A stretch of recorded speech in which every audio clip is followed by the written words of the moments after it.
everybody, welcome back to my channel. If you're new here, welcome. My name is Vanessa and today I'm so excited for the video. I really worked so hard on it. I really literally been driving around making sure that I've gotten all the right stuff. I've got all the different types of bread that this needs. I've been testing out these recipes over and over and over again to make sure that I get it close to perfect. I'm not gonna put myself at perfect yet, but close to perfect. But I haven't even told you guys what this video is. We have 5 gluten-free sandwiches and they're kind of all over the place. But yeah, so in this video I have a gluten-free Reuben, a Philly cheesesteak, a Monte Cristo, a sourdough parm chicken club, and then for fun, because everybody loves them, we also have a grilled cheese, and I'm going to show you that every single one of these can be gluten-free. We're not gonna have to miss out. So yeah, I'm actually so excited for this video, and if you guys would like to see the 5 sandwiches that I'm gonna be making today, then just go ahead and keep on watching. So really quick, if my voice sounds a little messed up, it's because I slept with a fan on the other night and it got super cold and my throat has been sore for the past few days, so just ignore that. But so for the Reuben, I swear you guys need to try this. This sandwich is so freaking bomb. But we're gonna do some corned beef, and yes, it's gluten-free. And then I found this rye bread at Safeway, so if you have a Safeway or a Vons, you can find it there in the frozen section. And then I did baby Swiss, but you could do normal Swiss, it doesn't matter. Some sauerkraut and some butter to butter the bread. And then I also did Russian dressing. You can do Thousand Island if you can't find Russian. I want to say I found Russian at a Kroger store, so if you have any local Kroger, Ralph's, things like that, it should be there. All of it is gluten-free. I pointed at it. But yes, all of those things gluten-free. And then we're gonna take the corned beef and we're gonna kind of like separate them because they're like deli meat, so we have to separate them, and then we're gonna put them in a pan and heat them up. Try not to leave them on for too long because I left them on a little too long and they got a little too hard, so that when I bit they were a little, you know, like jerky-y type of texture. But usually when I make this for my husband, because this is one of my husband's favorite sandwiches, and I'll just put it on there just to like heat it up. I won't really get like a brownie look to the meat. I'll just kind of heat it up, if that makes sense.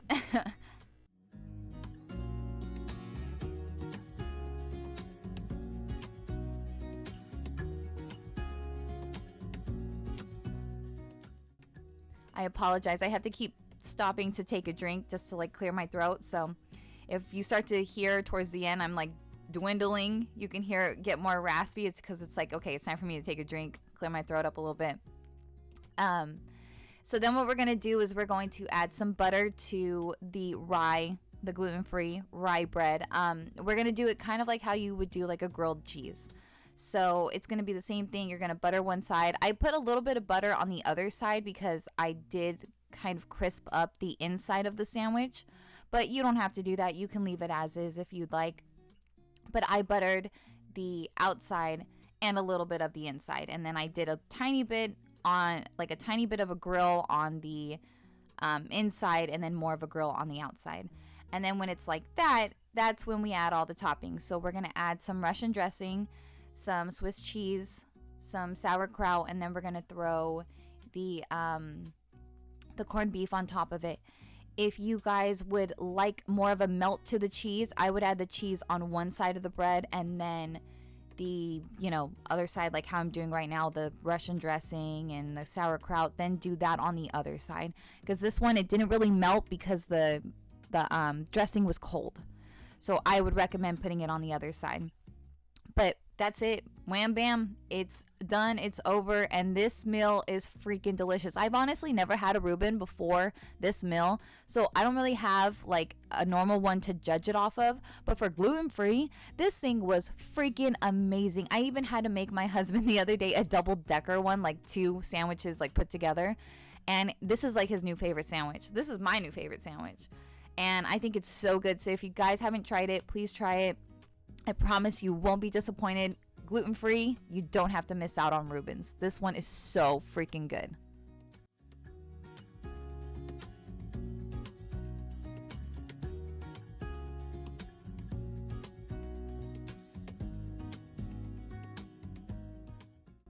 Now, this idea for the sandwich, my brothers used to work at a restaurant and they kind of like tweak their favorite recipes. So this is kind of what I got it from, and I miss that sandwich, but I can't have it anymore. So we're going to make it ourselves. So this is a sourdough parm chicken sandwich, and it is so good. So what you're going to do is you're going to take out some chicken. I want to say my husband just just took out the chicken on its own. Usually he like cuts it in half, but I don't know, I wasn't paying attention right now when I was editing it. But pretty much we're gonna pound the chicken out, and we're only doing that just because it takes less time to cook. You can leave it as is if you like more of like a thicker cut of meat, but we were kind of moving quick today, so we pounded it out, and then it's gonna take not as long. I want to say it only took maybe 10-15 minutes to cook the chicken up. And then you're just going to season with salt, pepper. I think I did garlic powder and onion powder. I want to say I did the Mrs. Dash one though, but you guys can season with whatever you want. Honestly, there's no real rules to any of this, so you guys can pick whatever you like better. It really doesn't matter. And then, sorry, I told you my throat, we're hurting over here, and I'm like, if you keep hearing me like smack or like swallow and stuff, I told you my throat is just in so much pain. But yeah, so we're gonna cook all these up. We had this for 2 days, so we cooked extra. And then here's my brand. You guys know I love this brand. This is the deli one. This is the sourdough deli, and it's so good. Honestly, tastes like sourdough bread. It's so freaking good. And we're gonna butter this one also, kind of like how we did the other one. I like to crisp up my bread, and I want to say that I've been saying the name wrong of this bread brand for a long time. I think it's Char. I think I figured it out. I think it's Char, not Scar. Anyways, we're gonna add some Parmesan, just normal Parmesan cheese to it. You can add probably the sprinkled Parmesan to it if you don't have like the grated Parmesan on hand. But that's it. We're gonna put it down, let it melt a little bit. Be careful because it does stick. So just make sure when you flip it, you're kind of quick. And then we're going to toast the other side of the bread like how we would do just like a normal, like I said, like a grilled cheese sandwich. And look at that beauty. Ooh, look at that. Is that not the sexiest looking freaking sourdough parm bread that you've ever seen? Oh my God. When I did that, when I did the final like reveal, because I want to say this was the first sandwich I filmed, and I was like, oh, look at that. That looks beautiful. Exactly what I wanted to come out. So we're going to put some mayonnaise, some avocado. Usually I do avocado slices, but my avocado wasn't working with me today, so we're just going to mash it together like an avocado toast. And then we're going to add the chicken. We're going to add some lettuce, and we're going to add some tomato. I was supposed to put bacon on this, and I apologize. Put bacon. Please put bacon. It works way better with bacon. It's going to taste better with bacon. This is good. Don't get me wrong. This is good. And yeah, and this is how I ate it that night. But as I'm putting it together, I'm like, oh crap, I forgot the bacon. And then we had some shoestring French fries that were just frozen that we just heated up because we were just trying to clear out our fridge. But yeah, this one's so good. I promise you guys will not regret this one. It's like restaurant quality, perfect.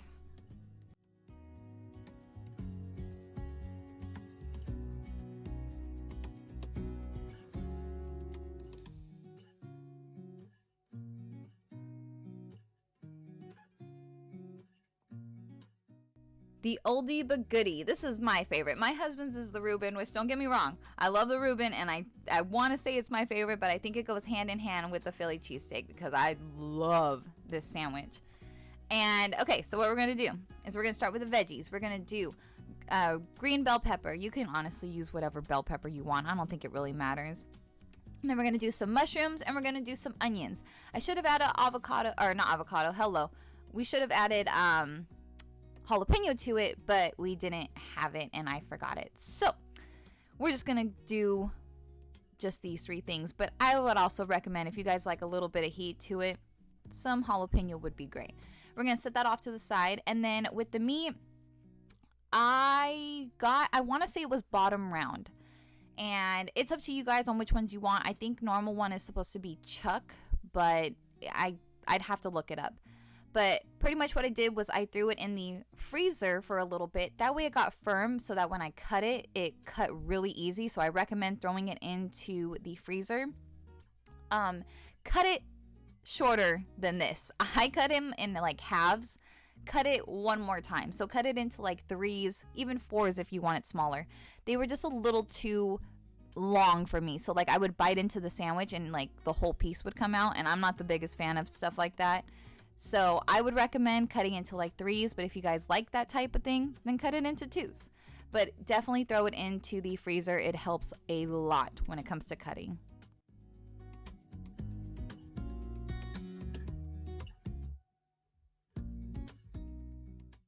And don't forget to preheat your oven if you are going to heat up the, what's it called? The, the bread. So now we're going to put a marinade in for the meat. We're only going to put it in there for like 20 minutes. You could do this beforehand and make it marinate all day. That's completely up to you. We just did it like 20 minutes before. We're going to do 2 cups of water. We're going to do some Worcestershire, whatever it's called. We're going to do a little bit of vinegar. We're going to do salt, pepper, garlic salt, onion powder. I'm sorry if you can hear my stomach going. It's the morning and I'm starving. And then we're just gonna kind of mix it together. Ooh, look at how frothy it's getting. That's okay, that's normal. That's just, I think we added baking soda to it, if I remember right. And it was reacting with the vinegar. It's not a problem. And then I think we added a tiny bit of sugar just to kind of like offset it a little bit. That way it wasn't so acidic. Then we're gonna set that aside and let it marinate. And then we are going to wilt these. We're going to do the onions and the bell peppers first. I'm not adding the mushrooms yet because if not, they will get a little too overdone for me. And I like them to have a little bit of texture when I'm eating this sandwich. So yeah, we're going to wilt it down. We're going to keep stirring. And then when we're done with it, we'll take it off. We'll add the meat. These are the sandwich rolls. Same brand. You guys know I love this stuff. I love this freaking brand. I found this at Walmart, I want to say.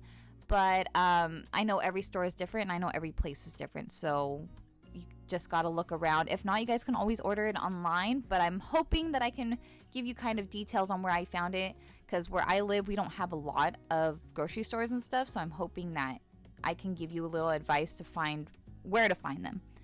And then we're going to cut them open. We're going to add some butter that has garlic in it, I want to say, just minced garlic. And we're going to put it on, and then we are going to throw it in the oven for, I want to say it only took like 10 minutes. We're not trying to crisp them up. We're just trying to warm them. If the butter and stuff starts to, crisp the bread up a little bit, then that's fine. But we do not want crispy bread, like crispy sandwiches. We want to be able to chew and not cut our mouth all up.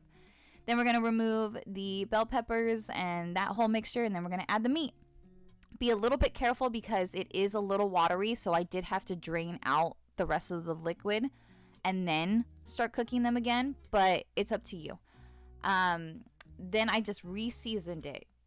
So all the seasonings that I had put in before, not the vinegar and all that stuff, but just the seasonings, the garlic, salt, all of that. Then I put that in this again, if that makes sense. Sorry, my throat, I'm over here hurting. So then we're going to brown this up. Then we will add in the bell peppers, the mushrooms, and that whole mixture when this is browned and crisped up.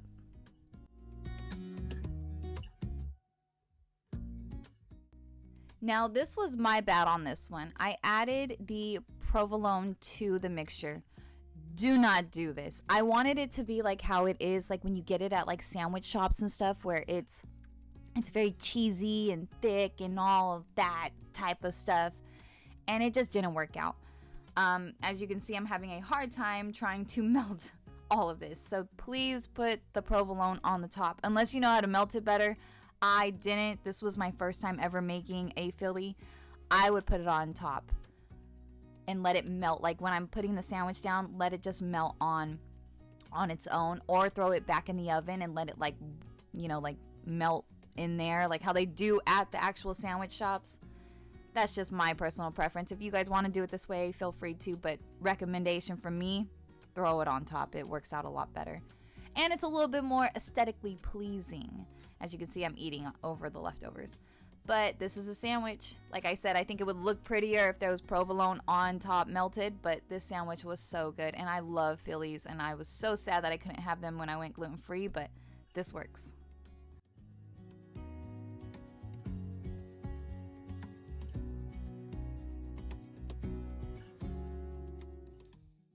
The oldie but goodie. Yes, same brand. You guys know we're getting some Kraft singles, or this is Great Value singles because I'm cheap. And we're doing the same thing we've always done. We get some butter, we melt it, we put it on the bread, we throw it on the thing, we crisp it up, we throw on some cheese, we let it melt, and simple. Wham, bam, thank you. I just wanted to add this for those of you who like grilled cheeses, or, you know, have kids who like grilled cheeses but have to, you know, they're celiac or they have to be gluten-free. This works. I only added one piece right here, and then I realized I wanted more, so you'll see me add more cheese later. I told you guys I'm not even a fan of cheese, but like, come on, it's a grilled cheese sandwich. Like, this is like childhood right here. But yeah, I just wanted to show you guys. It's simple, it's easy. Yes, we can still make grilled cheeses, even though we gotta be gluten-free. But that's it. Wham bam. So good. I liked it. You guys can use other cheeses if you want to. I just went like old school, like singles, American cheese. Of course, this is wheat bread. Everybody else does white bread usually, but I'm a weirdo who likes wheat bread. But do like normal cheese. Do like the good cheese. You know, go get it cut from the deli. Ooh, that would be bomb. I have an idea for another video. But yeah, normal grilled cheese.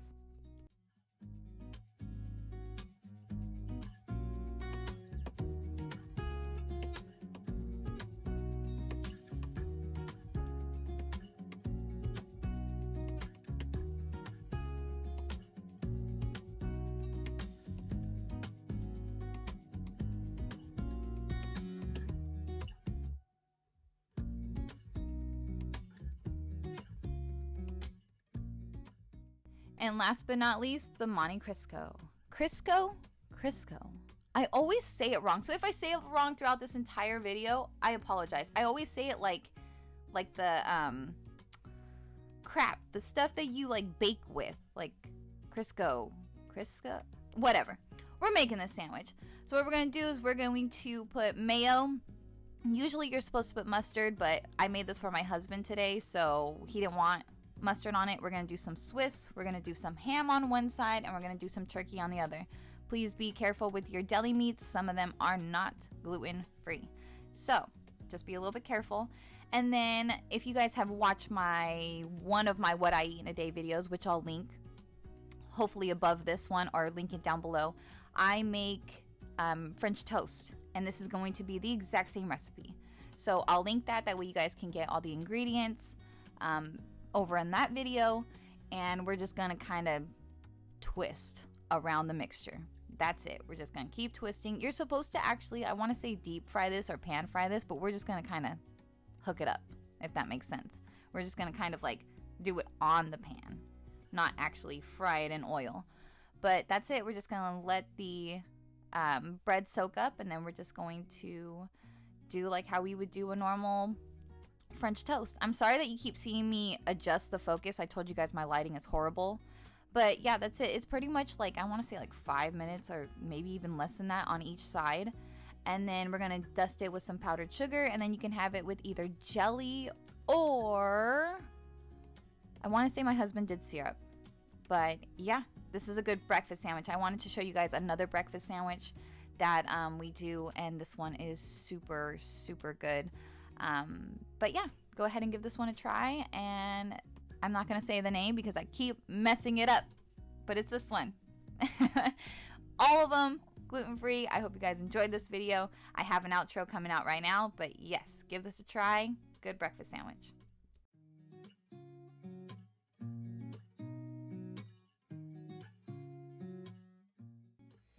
And that's it for this video. I hope you guys enjoyed. If you liked it, please give me a big thumbs up, and don't forget to subscribe if you guys haven't already. But if not, that's fine. You're welcome back anytime. And I'll see you guys in my next video. Thank you so much for watching. Bye guys.